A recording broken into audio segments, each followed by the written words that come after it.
bonjour. Tu dis bonjour. Bonjour à tous, bienvenue dans cette nouvelle vidéo. Aujourd'hui on va faire des falafels et une espèce de bol composé avec des falafels, un œuf poché et des petits trucs autour. Alors pas des falafels traditionnels, mais c'est quand même à base de pois chiches, mais il y a aussi de la patate douce dedans et de la purée de cacahuètes. Alors pour les falafels, j'ai suivi une recette que je vous mettrai en barre d'infos. Et pour le reste, j'ai décidé d'agrémenter un peu à mon goût. Je savais pas exactement avec quoi marier les falafels étant donné que j'en avais jamais fait. Je sais que j'aime l'avocat. Je sais que les falafels ça se mange souvent avec une sauce au yaourt. Et j'aime bien les graines. Et l'œuf poché c'est un peu la petite cerise sur le gâteau de la salade. D'ailleurs je voulais m'excuser, il y a beaucoup de vidéos cuisine qui sortent. En tout cas plus que de vidéos peinture par exemple.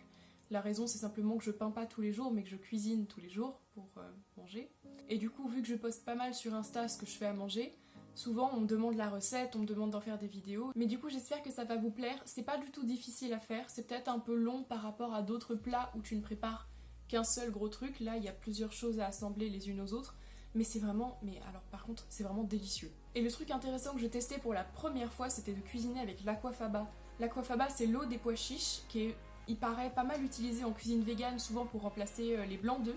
Et du coup j'ai fait une mousse au chocolat à base de ça. Je vais vous laisser découvrir ce que ça donne, mais j'étais très surprise. Alors après je suis pas sûre que la mousse au chocolat que j'ai faite soit végane, étant donné que je suis pas sûre que mon chocolat soit végane. Mais c'est vraiment un truc que je vous recommande de tester. C'est surprenant, on va dire. En tout cas, j'espère que ça vous plaira, que vous aurez envie de tester, que ce soit la mousse au chocolat ou la salade. Si vous le faites, n'hésitez pas à m'envoyer un message, une photo ou même juste que vous en avez pensé. Je vous laisse avec la vidéo. Je commence par réunir les ingrédients dont je vais avoir besoin. Comme vous pouvez voir, j'ai pris une patate douce, des pois chiches, du beurre de cacahuète, des épices, de la sauce soja et à côté un avocat qui viendra un peu plus tard dans la recette. Je commence par mettre à cuire ma patate douce dans de l'eau bouillante jusqu'à ce qu'elle soit fondante. J'égoutte mes pois chiches en faisant attention à garder l'eau dans laquelle ils trempaient. J'y ajoute un oignon émincé. Ma patate douce est cuite lorsque mon couteau rentre dedans comme dans du beurre.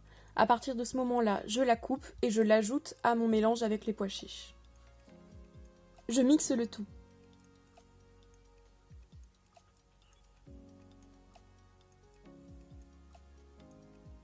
Une fois que le mélange est relativement homogène, je vais lui ajouter du goût. J'ajoute d'abord de la sauce soja, du cumin,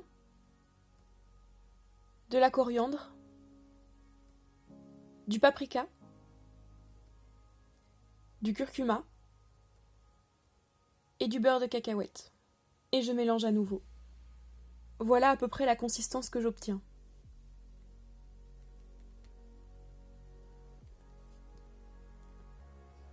Je vais y ajouter de la farine pour avoir quelque chose de un peu plus épais et moins crémeux. Puis j'en fais des petites boules régulières. Et j'enfourne à 180 degrés. Ensuite, je prépare ma sauce au yaourt.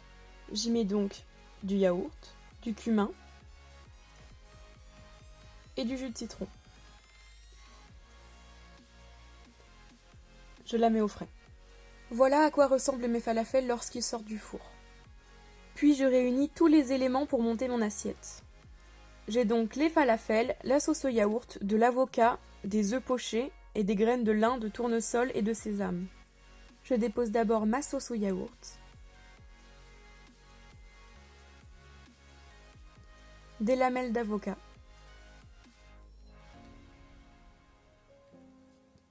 trois falafels, je saupoudre mes graines,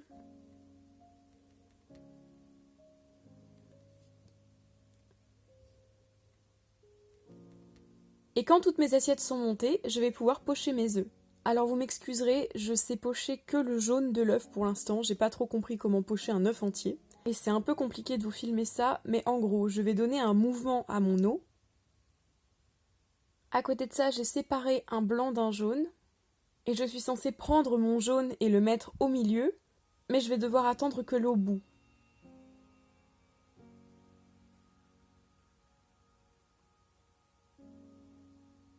Après très peu de temps, environ 2 ou 3 minutes, je sors mon jaune de l'eau et je le pose dans mon assiette. C'est le moment satisfaisant.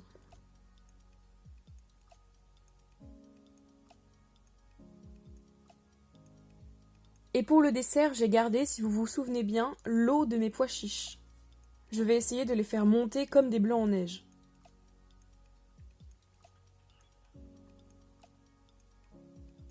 j'ai fait fondre du chocolat au bain-marie, et je vais donc tenter d'incorporer mes blancs en neige qui n'en sont pas à mon chocolat.